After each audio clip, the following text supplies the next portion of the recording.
فاتحہ۔ بسم اللہ الرحمن الرحیم، الحمد للہ رب العالمین، الرحمن الرحیم، مالک یوم الدین، ایاک نعبد و ایاک نستعین، اہدنا الصراط المستقیم، صراط الذین انعمت علیہم غیر المغضوب علیہم ولا الضالین۔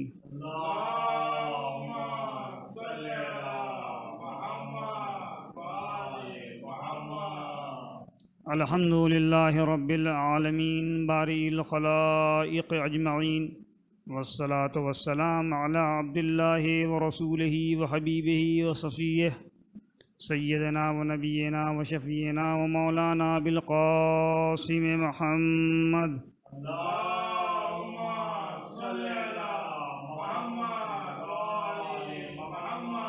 وعلى آلہ الطیبین الطاہرین المعصومین المظلومین ولعنۃ اللہ علی اعدائہم اجمعین۔ اما بعد فقد قال الحکیم فی کتابہ الکریم وقولہ الحق۔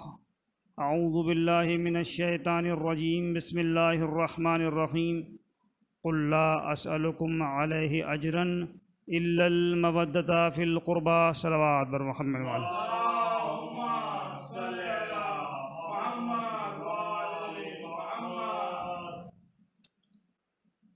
عزیزان گرامی، آیہ مودت کے ذیل میں اپنی بساط علمی کے لحاظ سے آپ کی خدمت میں کچھ باتیں پیش کرنے کی کوشش کی گئی ہے۔ یہ انتہائی مشہور و معروف آیت ہے،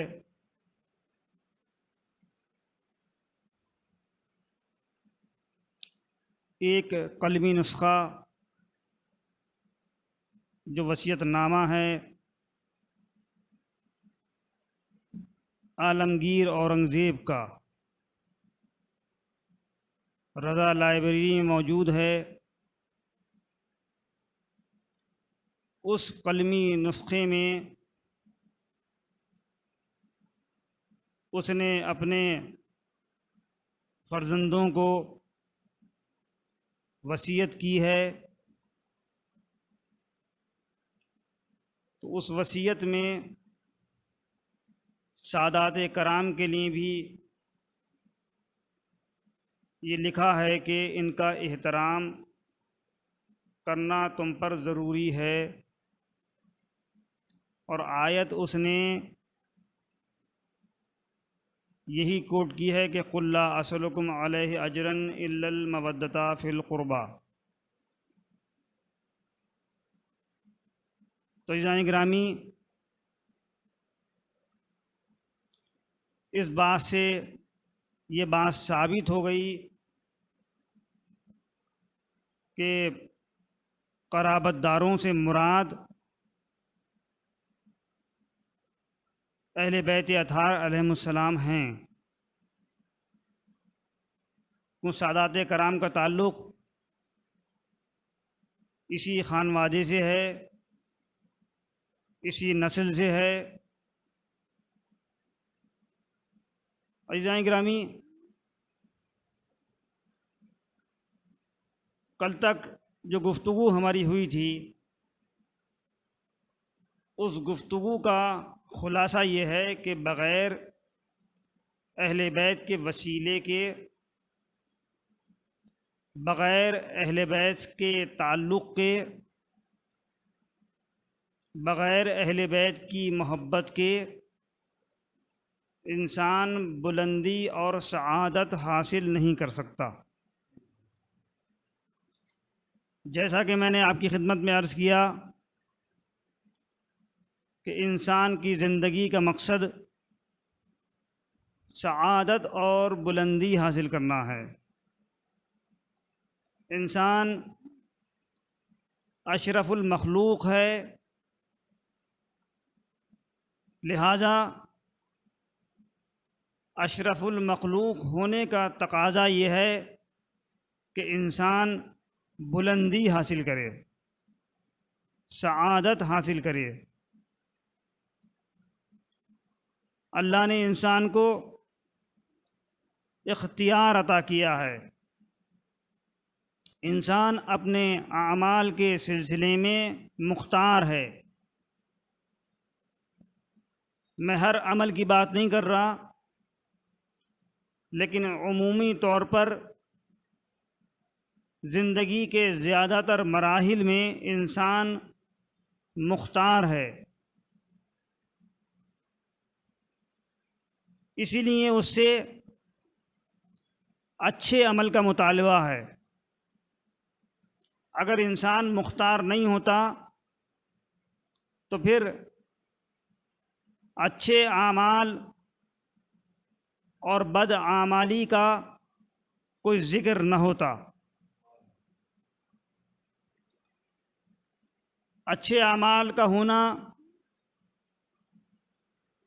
انسان کے لیے سعادت ہے، اور بدعمالیاں انسان کو پستی میں لے جاتی ہیں۔ انسانوں اور حیوانوں میں سب سے بڑا فرق یہ ہے کہ انسانوں کو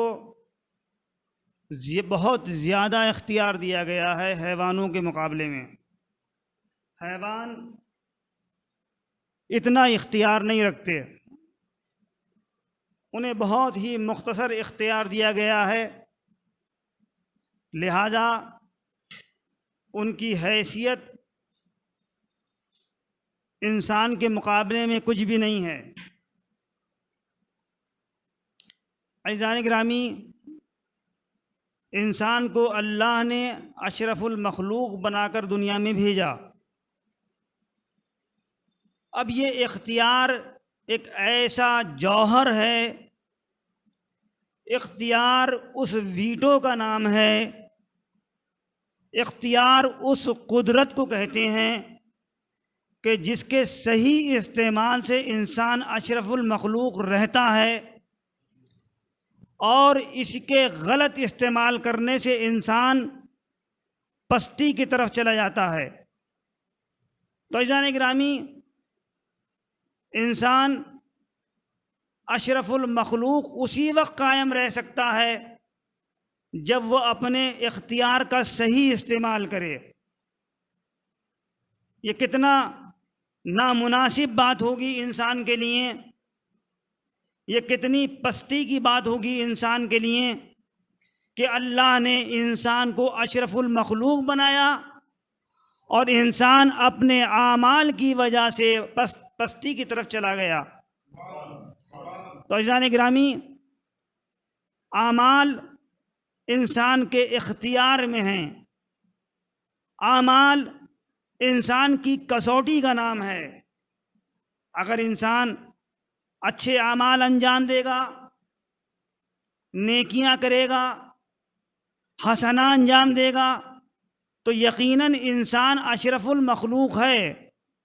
لیکن اگر انسان بدعمالیوں پر آمادہ ہو جائے گا، گناہوں پر گناہ کرتا رہے گا، بد اخلاقیوں پر بد اخلاقی کرتا رہے گا، تو پھر وہ انسان اشرف المخلوق ہونے کا کے لائق نہیں ہے۔ عزیزان گرامی،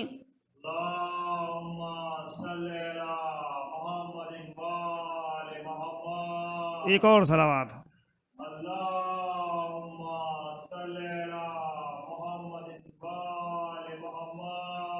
تو عزیزان گرامی، انسان کو اللہ نے دنیا میں اشرف مخلوق بنا کر بھیجا ہے۔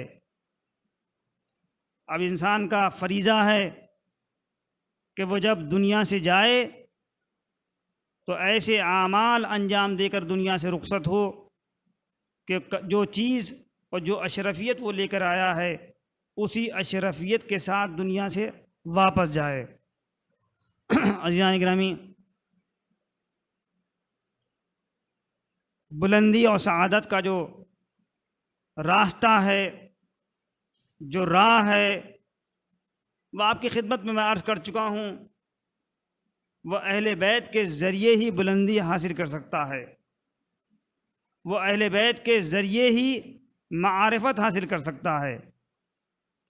اہدنا الصراط المستقیم، اس کی تفسیر جو آئی ہے وہ یہ ہے کہ صراط علی، یعنی صراط مستقیم سے مراد صراط اہل بیت ہے، صراط علی ابن ابی طالب ہے۔ تو اگر مستقیم آپ کو پر جانا ہے، اگر آپ کو راہ مستقیم پر چلنا ہے، تو بہرحال امیر المومنین کی اور اہل بیت اطہار علیہم السلام کی راہ کو اپنانا ضروری ہے۔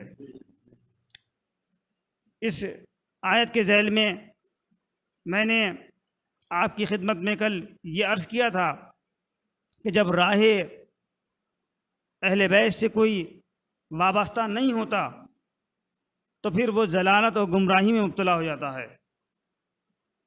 اور ایک واقعہ جو میں نے آپ کی خدمت میں نقل کیا تھا، ایک زاہد کا، امام جعفر صادق علیہ السلام کا صلوات بھیجیے ورحمۃ اللہ۔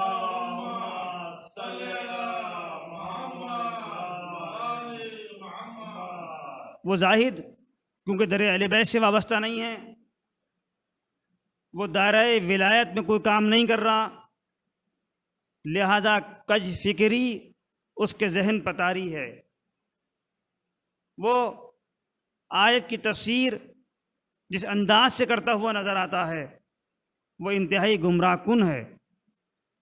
تو عزیزان گرامی، اہل بیت سے وابستگی ہی انسان کو بلندی عطا کرتی ہے، اور جب انسان اہل بیت سے وابستہ نہیں ہوتا تو یقیناً وہ ضلالت اور گمراہی کی طرف چلا جاتا ہے۔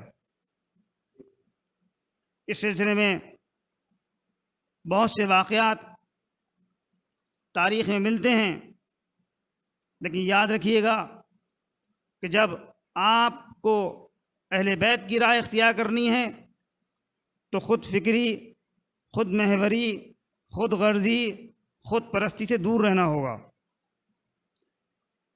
یہ ممکن نہیں ہے کہ آپ دعویٰ اہل بیت کے محب ہونے کا کریں لیکن خود فکری اور خود محوری آپ کے اوپر طاری ہو۔ عزیزان گرامی، بہت سے واقعات ہیں۔ ایک واقعہ میں آپ کی خدمت میں نقل کرتا ہوں، امام جعفر صادق علیہ السلام کے زمانے کا۔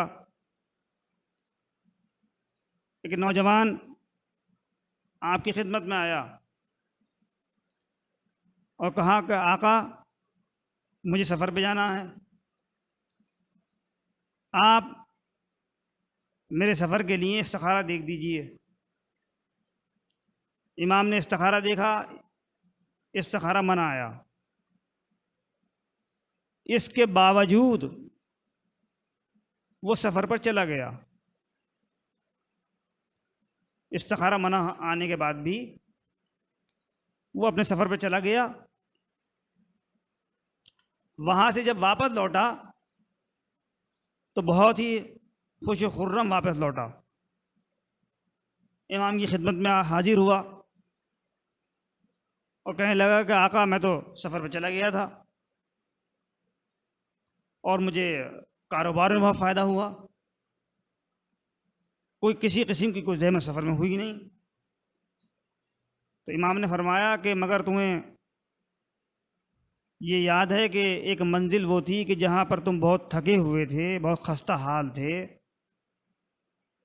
بہت ٹائرڈ تھے تم، اس وقت تم سو گئے اور جس وقت تم بیدار ہوئے تو صبح کی نماز قضا ہو چکی تھی، حالانکہ تم نے نماز کی قضا کر لی، لیکن اس کے باوجود تم اتنی بڑی نعمت سے محروم ہو گئے کہ یاد رکھو جو کچھ تم نے سفر میں سود حاصل کیا، سفر کے کاروبار میں جتنا تم نے کمایا، اس کے علاوہ جو کچھ زمین اور آسمان میں ہے، یعنی پوری دنیا بھی اگر تمہیں مل جائے اس صبح کی 2 رکعت نماز کے برابر نہیں ہے۔ تو عزیزان گرامی، جب اہل بیت کی راہ سے انسان ہٹ جاتا ہے تو پھر وہ اسے بلندی حاصل نہیں ہوتی۔ ابان ابن تغلب کا ایک واقعہ میں آپ کی خدمت میں نقل کر رہا ہوں۔ انتہائی مشہور شخصیت ہیں، امام جعفر صادق علیہ السلام کے زمانے کے، اور کوفے میں بڑی حیثیت ان کی۔ آج کے دور کا ایک طریقے سے ایک مسلم مجتہد کہیے، مسلم مجتہد امام ان کو ایک طریقے سے مجتہد مانتے تھے۔ تو عزیزان گرامی، وہ امام کی خدمت میں آئے اور ایک سوال کرنے لگے کہ آقا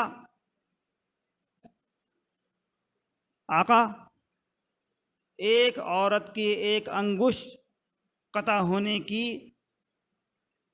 دیت کیا ہوگی؟ آپ نے فرمایا 10 اونٹ۔ اس کے بعد انہوں نے پوچھا کہ 2 انگلیوں کے سلسلے میں کیا کہتے ہیں آپ؟ تو آپ نے فرمایا 20 اونٹ۔ پھر انہوں نے ایسے کہا 3 انگلیوں کے بارے میں آپ کا کیا خیال ہے؟ امام نے فرمایا 30 اونٹ۔ پھر آپ نے کہا کہ 4 انگلیوں کے سلسلے میں؟ تو آپ نے فرمایا 20 اونٹ۔ بھئی یہ سننا تھا۔ کہنے لگے آقا میں جب کوفے میں تھا تو کوفے والے ایسے ہی کہتے تھے جیسے آپ فرما رہے ہیں۔ میں نے اس پر یہ کہا کہ یہ حکم شیطانی ہے، یہ کیسے ممکن ہے کہ ایک انگلی کے کٹنے کے پر 10 اونٹ دیت ہو، اور 2 پر 20، 3 پر 30، تو 4 پر 40 ہونی چاہیے۔ امام نے فرمایا نہیں، 40 نہیں 20 ہی ہوگا۔ ان کا ایسے ہی تو کوفے والے نقل کرتے تھے، جبھی تو میں گمراہ ہوا ایک طریقے سے۔ امام نے فرمایا دیکھو ابان، قیاس مت کرو، یہ تم قیاس کر رہے ہو، شریعت میں قیاس نہیں ہے۔ تو عزیزان گرامی، اگر انسان اہل بیت کے در سے دور ہو جاتا ہے تو یقینی طور پر وہ شریعت سے دور ہو جاتا ہے۔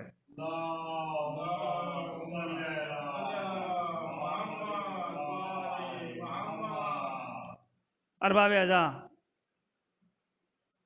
بہت سے ایسے واقعات تاریخ میں موجود ہیں جس سے اس بات کا بخوبی اندازہ ہوتا ہے،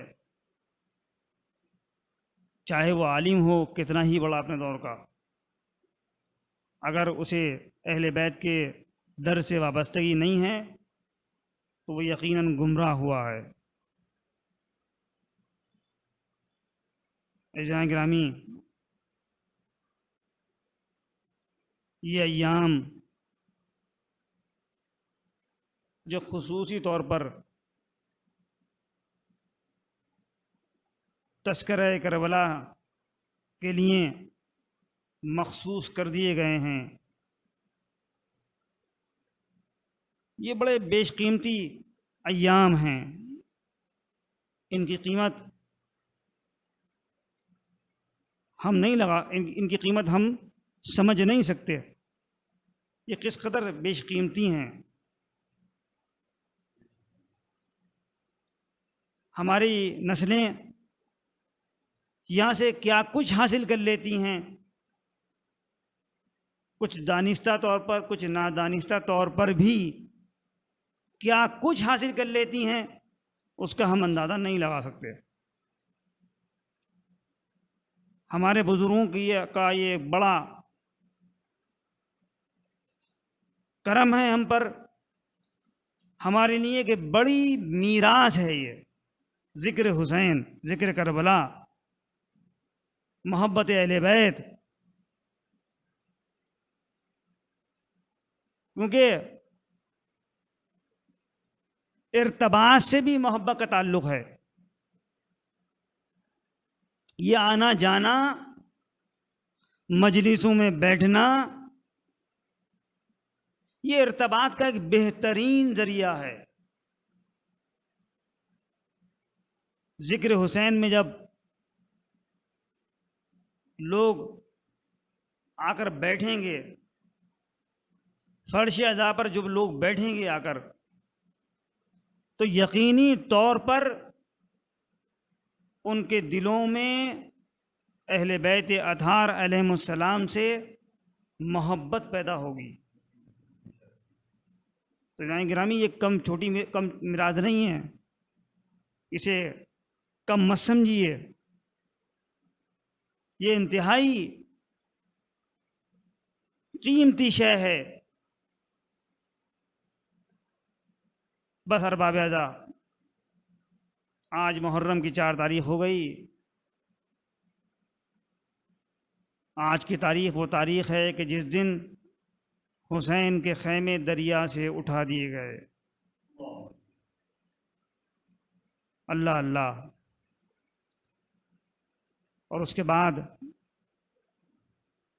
7 محرم کو بندش آپ، اور 10 محرم وہ قیامت کا دن کہ تاریخ انسانیت میں اس کی مثال نہیں ملتی۔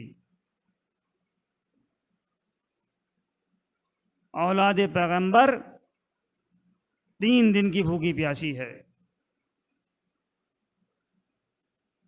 ابھی نمازی اپنے مصلوں سے اٹھے بھی نہیں تھے کہ دشمن کی طرف سے جنگ کا آغاز ہو گیا۔ جنگ کا سلسلہ شروع ہو گیا۔ ایک ایک ساتھی میدان میں جاتا، داد شجاعت دیکھتا،